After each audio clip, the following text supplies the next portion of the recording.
Example 3. Solve by factoring. Find all solutions of 2 sine x cosine x equals 3 sine x, square root of 3 sine x on the interval 0 to 2 pi. Okay, so here's the deal.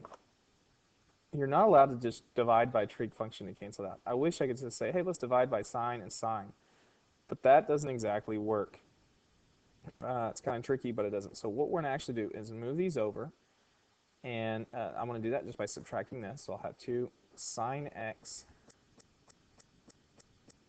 cos x minus the square root of 3 sine x. And that now equals 0. Now, once I've done this, notice that I have a GCF here. And so what's common is sine x. If I pull out the sine x, I'm left with 2 cos x minus square root of 3 equals 0. Now I have multiplication. The factors equal 0. Well, according to the zero product property from algebra, if you are multiplying and ending up with a product of 0, that can happen one of two ways. Either the first factor equals 0 itself, or the second factor equals 0. So we're going to solve each one individually. We're going to say either that sine x equals 0 or 2 cos x minus square root of 3 equals 0. So now let's solve these. Here, where does sine equal 0? I'm going to pull out a little chart here. We'll think psi y cos x. Because truthfully, what I would do is I would just take the inverse here.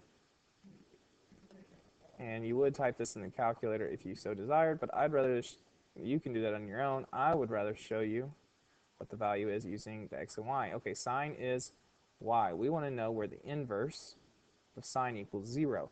That means if you're looking at the back of your hand, you should have 0 fingers on top, because sine is y over, or psi y cos x, tangent is y over x. Tangent, the y is always on top of the x, like tangent says. So I need 0 finger on top, which means I have all 4 down below. I'm bending my pinky. What angle is that? That's this value here. It's where it's where the y is exactly 0. So it says, give me an answer between 0 and 2 pi. Well, this is an answer here, which this is equal to 0. Let me take away the x for a second. I'll put that at 0. Remember, this is pi over 2. This is pi, and this is 3 pi over 2. On the unit circle, it might help if I give us a circle here to look at. The sine values, that has a 0 right here. That's a y value 0, and here. So the answer would be, we have 0 and pi. Now I will not count 2 pi because this does not include it. So you go from there to there. And then over here, let's solve this. I would need to add the square root of 3 first. And so I now have 2 cos x equals the square root of 3. And now I would divide by 2. So that's the cos. Now how do you get rid of cos? What we're going to end up doing here in a second is taking the inverse of this. To get the x by itself, to break the cosine away from it, you have to take the inverse cosine. So I'll do cosine inverse of both sides. So again, inverse means you're looking at the back of your hand. So when I look at the back of my hand, x starts from the bottom, y is on top because it's y over x. I count 3 fingers, 1, 2, 3, and I bend the next one, which is bending my ring finger. As I flip my hand back over, I see that it's my ring finger, which is the same thing as 30 degrees, or pi over 6.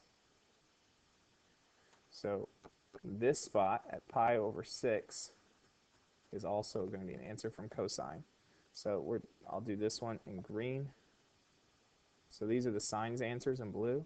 This would be one here at pi over 6. And then also, where else is cosine equal to the positive square root of 3 over 2? Since cosine's x, it's down here as well.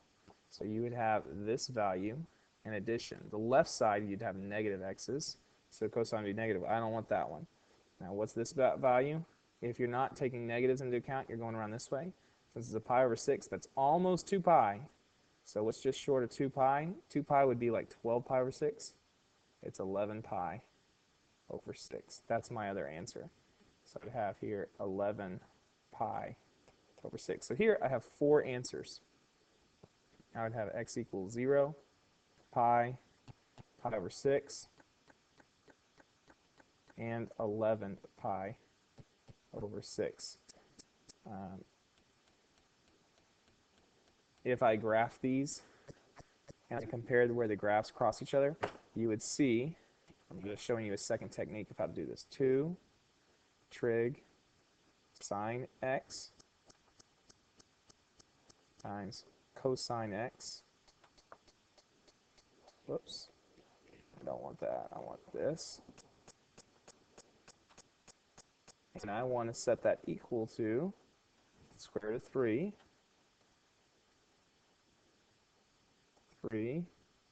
go outside the square root, sine x.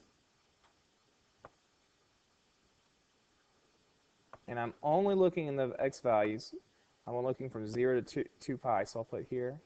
I want to change this. If I can get a hold of, I need to change that value right there. It's not letting me click that negative 10. So you know what I'm going to do for a second? I'm going to make this go away. Let's see if I can now click it. There we go. I want to change that to a 0. And this is going to become a 2 pi. Hit enter. Okay, so there's that graph. Now I want to pull up this, and I'll turn on the red one again and say how many times do they cross. And every time they cross should be an answer. And so if you go menu, analyze graph, intersection, you'd find out the first one. I don't know if it'll show it in there. It might not. We have this answer. You do it again, menu, analyze graph, intersection. We start and go to the next one, which is at pi, menu, analyze graph, intersection. We see another one over here. So I see 1, 2, 3. We're saying there's a fourth. The fourth is at 0. I would have to slide it down just a tad to get the other intersection, menu, analyze graph, intersection, to see that it actually hits at 0 as well. So there are 4 intersections here. When you look at this from 0 to pi, there's 4, and so that's why there's 4 answers. So let's come back over here now and look at part B. So I took a long time on that one. So this is in quadratic form, where you have a squared plus b squared plus c, excuse me, a squared plus bx, ax squared plus bx plus c equals 0. Sorry, that took me way too long to say. Ax squared plus bx plus c equals 0. It's in this form, which we use x factoring, where we look for factors of a times c that add up to b. So in this case, I am using, I'll say this is my a of 2, my b is 1, my c is negative 1.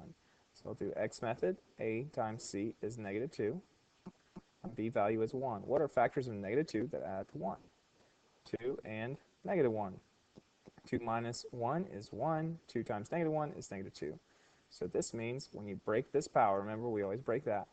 This stays the same, but I break this right there. I would have 2 sine x plus 2 times 2 sine x minus 1 equals 0. Now, a is bigger than 1, so I got to do the bottoms up, which I look to see if I can simplify any of these. I can. This one, 2 goes into both values, so I divide that out, which means my parentheses are actually sine x plus 1 times 2 sine x minus 1 equals 0. Again, 0 product property.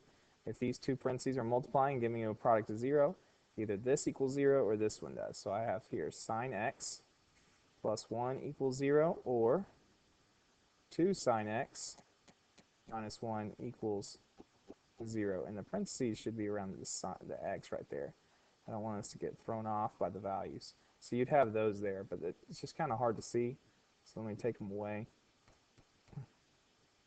Okay, how do we solve? Over here, I'd subtract the 1, so sine x equals negative 1. If you think of the unit circle, you could probably solve this real easy, but just in case you need the calculator, how do you break the sine away? You do a sine inverse. But I'm not going to do it that way. I'm just going to go look at the unit circle here.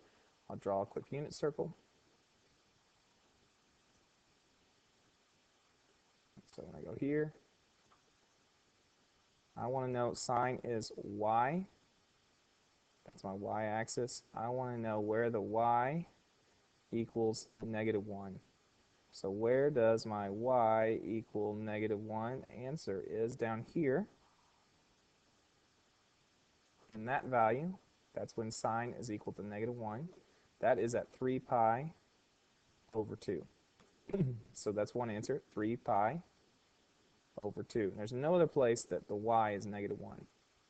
Okay, now come over here, let's solve this one. We would add the half, or add the 1 over.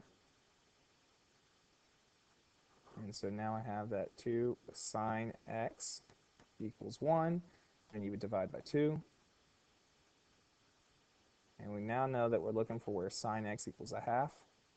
And again, if you need to use the calculator, the way you'd solve this is you would just take the inverse. But I'm going to do it, where is sine x a half?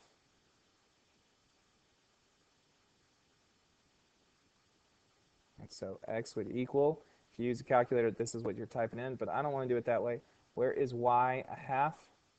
Well, y is a half. Like we're doing inverse, I'm going to flip my hand over. That's the same thing as square root of 1. I have one y finger, and then I'm bending. So again, I'm bending my ring finger, which means I'm here. That's where sine is 1/2. This is at pi over 6. Now, that's not the only place that sine is positive 1/2. Since sine is y, it's also positive 1/2 on this side. So it's a pi over 6 finger, and it's almost 1 whole pi. Since it's almost 1 whole pi, that means this one is 5 pi over 6. So it's not quite 1 whole pi to get you around to there. So the 5 pi over 6. So here we have 3 answers. And you could check by graphing that our answers will be 3 pi over 2, pi over 6, and 5 pi over 6.